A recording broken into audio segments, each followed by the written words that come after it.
গোক্ষুর খেলে কিডনির পাথর নষ্ট হয়। গোক্ষুর খেলে মূত্রাশয়ের জ্বালা বা প্রস্রাবের দ্বারে জ্বালা নিবারিত হয়। এছাড়াও গোক্ষুর শক্তি বৃদ্ধিকর ও মেধাজনক।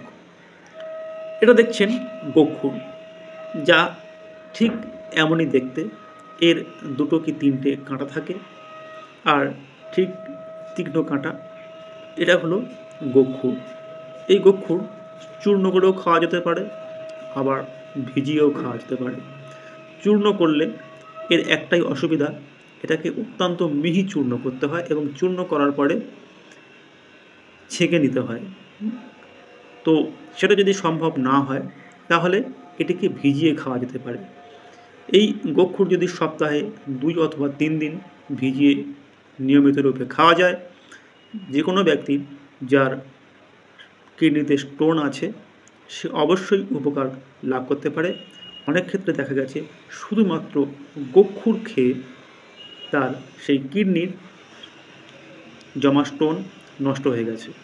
এছাড়াও এই গোক্ষুর অত্যন্ত শক্তিবৃদ্ধিকর ও স্মৃতিশক্তি বর্ধক। গোক্ষুর অবশ্যই বাড়িতে রাখতে পারেন। যদি সম্ভব হয় তাহলে প্রয়োজনে ঠিকই এটি কাজে আসবে।